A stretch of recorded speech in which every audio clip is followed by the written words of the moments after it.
Hey y'all, this is AL Thick Madame. I know that I have been missing in action, but y'all, I've been dragged in so many different directions and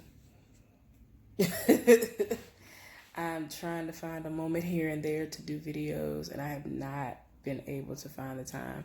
I'm actually in the middle of cooking dinner and some stuff that's actually going to be leftovers that I love. And I'm doing it in the pressure cooker. One of my gifts that I got for Christmas this past, year. So what I'm doing is I'm cooking that, and so I'm gonna try my best to get through this review within the time it's going to take my chicken to cook. Then I'm gonna do some rice and some broccoli and all that good stuff. So yeah.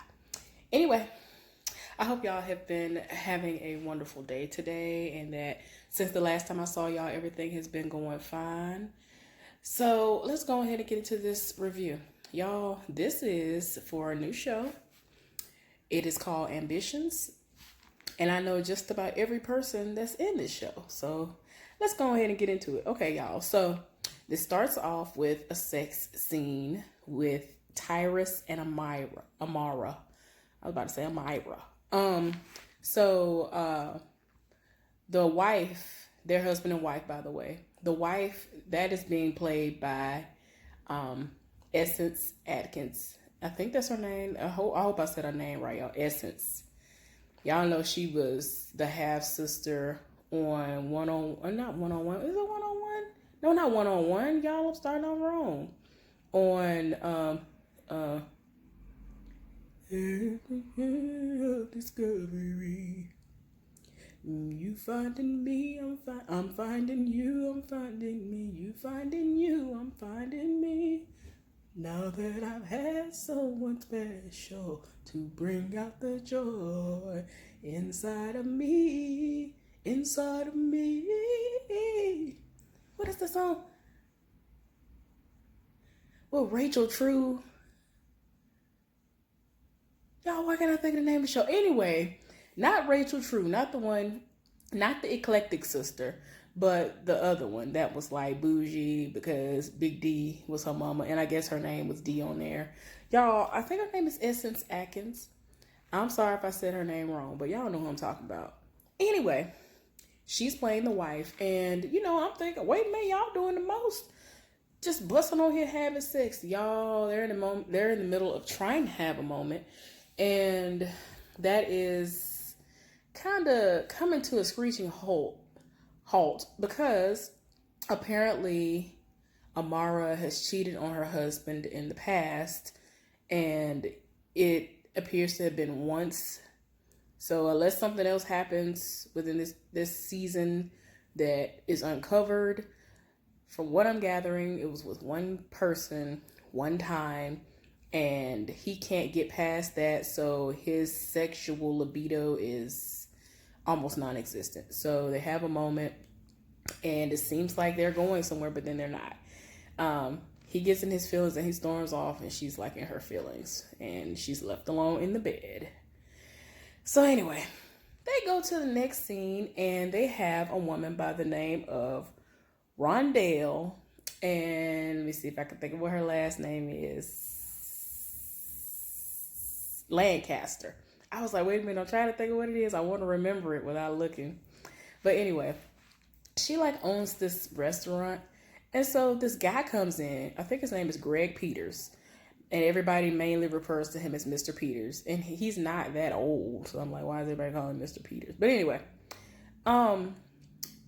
he comes in and he's basically trying to purchase the restaurant from her because, gentrification and all this other stuff. So they get into it. Apparently he comes in frequently, and this particular time he was like, man, you might as well go ahead and let me buy from you before they come in with eminent domain, and you'll be forced to leave, and then you will definitely have less than what you thought that you would have been able to get, especially if you had gone through me. So she done went off on him, and she had a knife in her hand, and she was like, if you come back in here again or whatever, I'm going to stick this knife so far up your behind, they're going to have to do a colonoscopy to find it. I was like, ma'am. So She has the knife like pointed at him, right?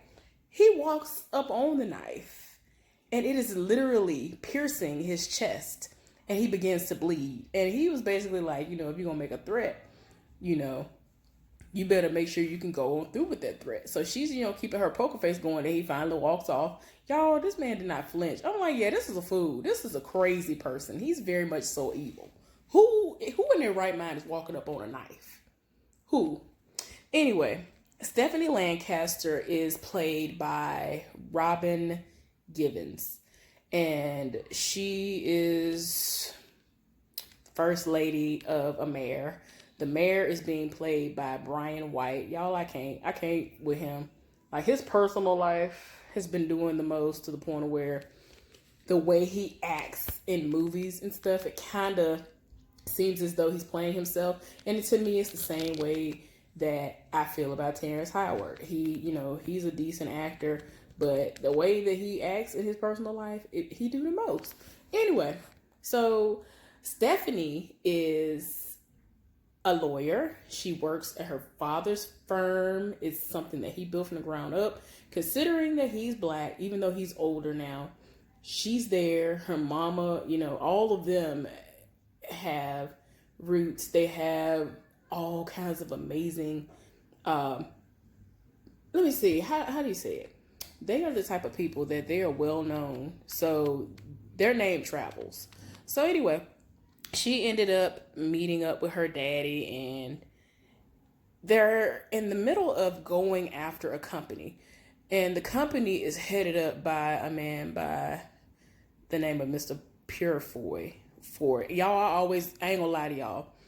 The first time in my life I ever heard this person's name was, I don't know how long ago, and it always makes me tongue-tied. But anyway, it's this guy, and her father has gone after him before, and he beat him out with whatever it was. And with this is some kind of pharmaceutical company that this man owns.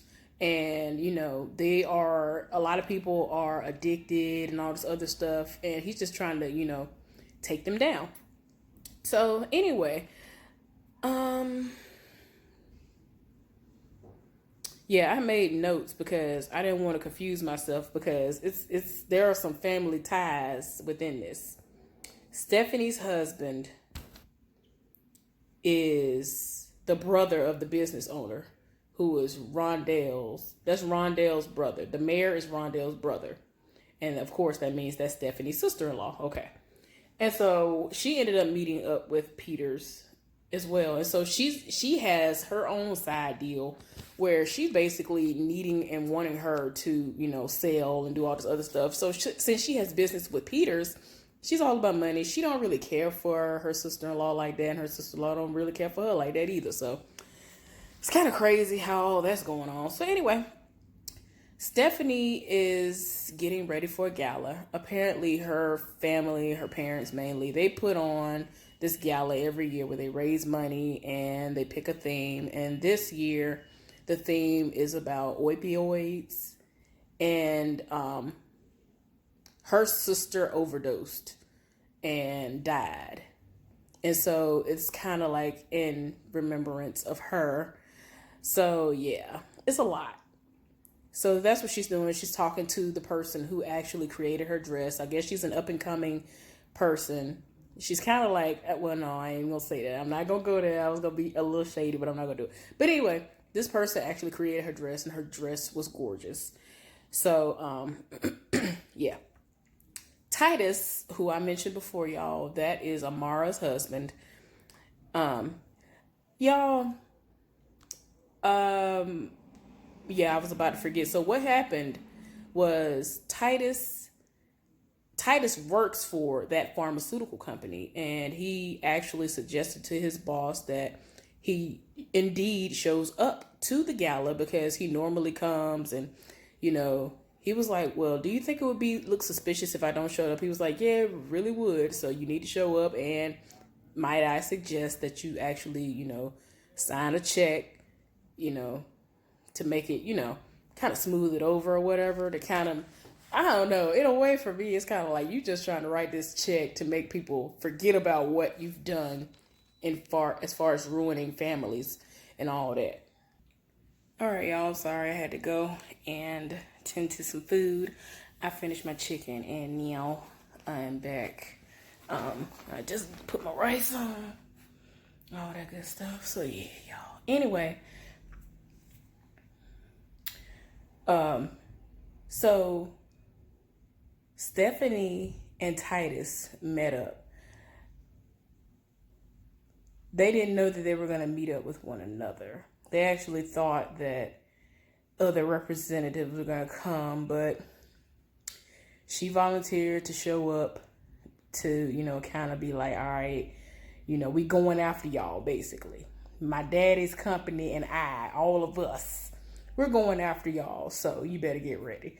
And they had a moment, and I was like, okay, y'all doing too much. They had a moment where they embraced, and apparently they used to be a thing. Yeah, Stephanie and Titus used to be a thing when they were in college. And just in case y'all didn't know, everybody is from Birmingham and then they moved to Atlanta. So let's just go ahead and get that out there too. They went to school. The women, it's funny because Stephanie and Amara, they are line sisters.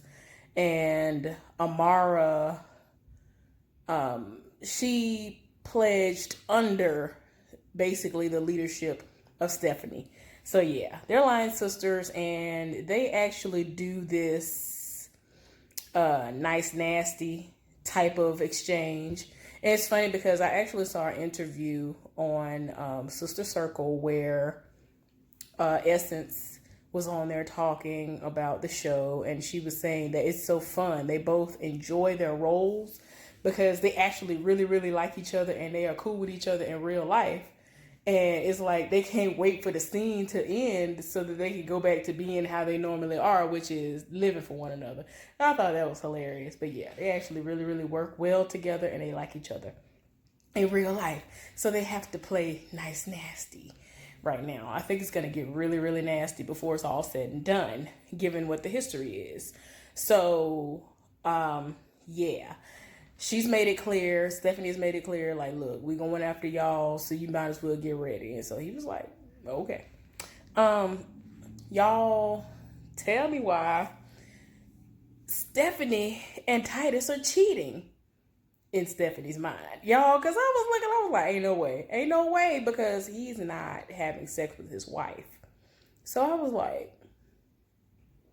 what's going on? Like, does he have somebody on the side? Does he just handle himself? Like, what is really going on? Because you could tell that they are not having sex, Amara and Titus.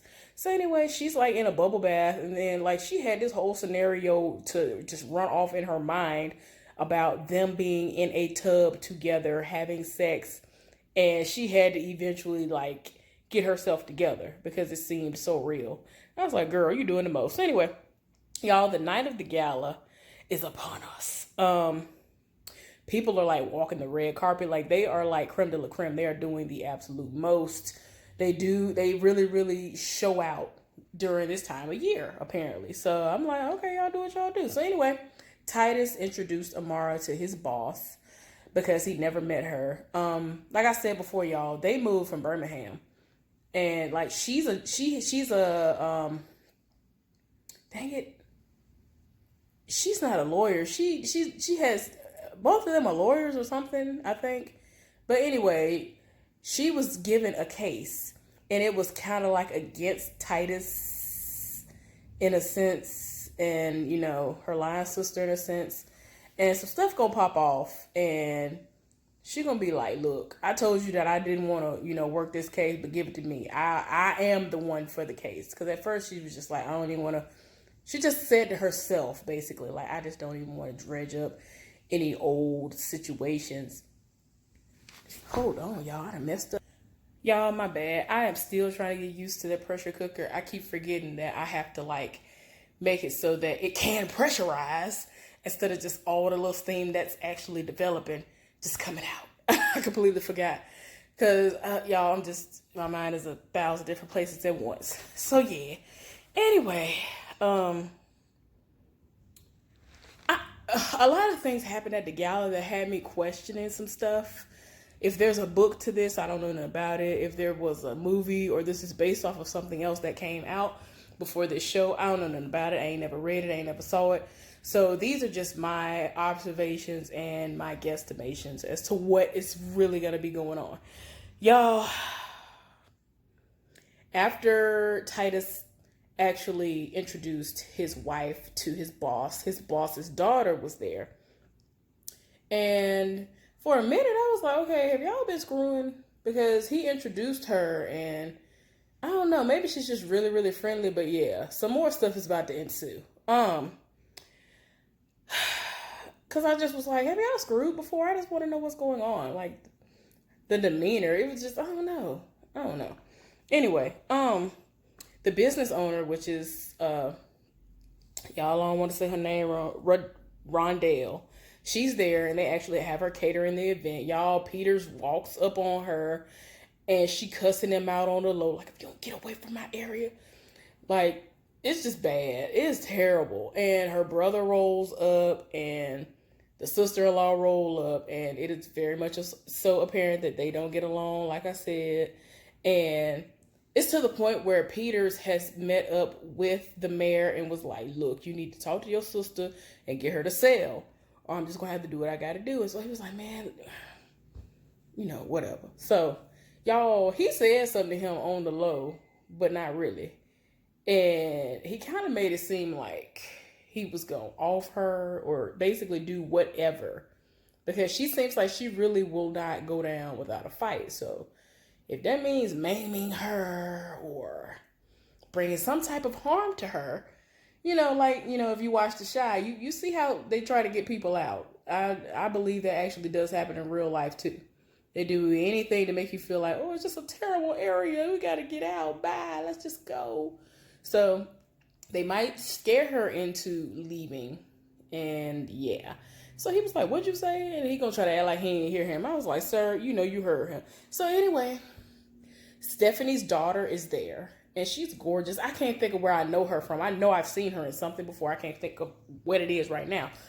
But anyway, y'all, she's in the bathroom. And so her and the guy who is over the pharmaceutical company, his daughter, they are both in the bathroom. And so they're talking. And y'all, I told y'all that Titus got introduced to her earlier. And they're actually going to be working together in some capacity later on.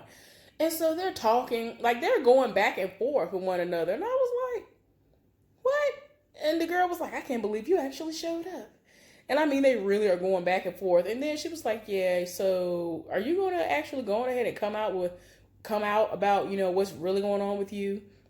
And so basically she's saying that that Stephanie's daughter is gay and she needs to just come out with it. And then it got to the point where she was like, yeah, took her phone and put her number in it. It was like, yeah, you can just call me when you want to come out. And she rolled up on her and licked her lips seductively and then walked off. And old girl was looking like, and I was like, oh, so you really are gay. Okay. So why don't you just come out with it? We are in 2019. I don't understand. Y'all, so anyway, it was a lot. So Stephanie and Amara eventually had to cross paths and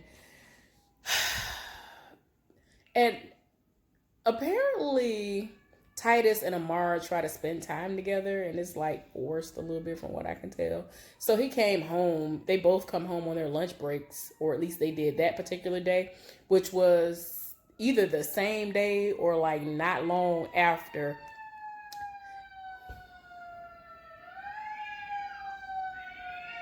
Y'all, the absolute most. I told y'all I live near everything, so I'm kind of glad. So when stuff pop off, I ain't got to really worry about it. Anyway, what in the world? Y'all tired. So anyway, I'm going to need this animal to stop. Y'all, I am trying not to die of laughter. Anyway, making me lose my train of thought. So anyway, Stephanie and Amara, they met up, and it was kind of like, hey, how are you? And gave a little fake hug, and it was just so fake, y'all. I can't. And Titus left out the fact that when he came home one day and had lunch with her, like I said, it's forced. And he left abruptly too. So that's why they actually made it seem as though he was rushing off to have sex with Stephanie. So, that played well into whoever created that scene. Whoever did that transition, they knew what they were doing. But anyway, he left all abruptly because he really ain't here for her like that right now. So anyway, they're playing nice, nasty, and I'm just like, oh my gosh. And she basically let it slip up that they, seen each other recently, but then she cleaned it up because she was like, I thought you said you haven't seen her in forever. And so he politely took a sip of his drink and ain't say no. I was just like, you trifling. So anyway, she tried to clean it up, talking about she saw something that was a write up about him in the paper and all that stuff about the pharmaceutical company or whatever. And I was like, stop. Anyway, y'all, it was just a whole lot of nice, nasty stuff. And I'm just like, okay. And then her husband, which is the mayor, Stephanie's husband, rolled up and was like, am I missing the party or whatever, y'all? And so she introducing people. And he was like, oh, that Titus, your ex. That's the ex. Oh, that's the ex that I've been hearing about. And I was like, oh gosh, this is too much. Anyway, y'all, keep in mind now, I could be completely wrong, but ever since the beginning of this show, meaning when it first came on, I kept looking like, okay, what's really going on? The mayor keeps looking at people. And I don't know if they're trying to trick us a little bit or what, but it seems as though he's looking past the woman that's right there and looking at a man. So I made a point to mention that Stephanie had her dress made by somebody who's like kind of an up and coming, y'all, you know what they are, like House of Chappelle and all that stuff. Y'all, I don't want to say, because I don't want to say seamstress, somebody who makes all this stuff. So anyway, y'all, they gave her a shout out because they asked her when she was on the red carpet who was she wearing, and then her and her man, who is or was a NFL player or whatever, rolled up, and he was right there, the husband, the mayor, and he was looking at either both of them or he was looking at the guy. And then as they were leaving, they got introduced again and all that other stuff, and he was looking, and I'm just like, I feel like he's looking at that man. I feel like he gay because they themselves are not in their marriage is basically arranged. Her father, Stephanie's father, was talking to her and was like, she was in her feelings because she's trying to get her daddy to retire because she wants to be able to take over the company and do some stuff she want to do. And she's been doing some stuff behind his back just so she could try to get her foot in the door a little bit faster. And he was looking like, I'm gonna need for you to know this is my company and the things you do. I know this is my town. Like I know this town. So you can't sit up here and do stuff behind my back and think that you're getting over. And he read her and told her not to do it again, or she will be out on her behind, and it'll be, oh well, despite the fact that you are my daughter. I was like, sir, you don't went off, and I don't blame him. But anyway, like I was saying, the mayor was looking at that guy. I feel like he was looking at that man. And when they got home, they actually were having they were talking like random people. Like they weren't talking like a married couple. So I feel like both of them know this arranged, and both of them know that your family and your title and what you do benefit me equally. So they're just there and they sleep in the bed together. And I'm just like, why? Y'all, I cannot do it. I can't. Y'all, it's just too much. So anyway, the gala was about to be over and they raised $500,000. And so Mr. Purefoy, or however you say it, y'all, he done rolled up with a check for $500,000 so he can match it and make it $1 million. And so people rolling up and wanting to know if he's doing it, to, look and, show off and try to smooth over the fact that, they are the type of company that they are presumed to be. And no matter what you do, we're still coming after you. Y'all, it's a lot going on. And I still haven't done the second episode yet. Y'all, I'm so far behind on a lot of stuff. Anyway, y'all bear with me. And I forgot if I mentioned it earlier, but y'all, the name of that show was Half and Half. I know some of y'all looking at me like, girl, is half and half. I'm sorry, y'all. I could not think of that show for nothing, but that's the show that a lot of people will understand and remember Essence from. So yeah, that's the person who is playing Amara. So anyway, y'all, I'm gonna get in here and get my food for a bun up, because my rice is ready and my broccoli. So I'm about to do all the rest of the stuff I'm going to do and get to eating. Anyway, I hope y'all are having a wonderful day, and I'll see y'all next time. Bye.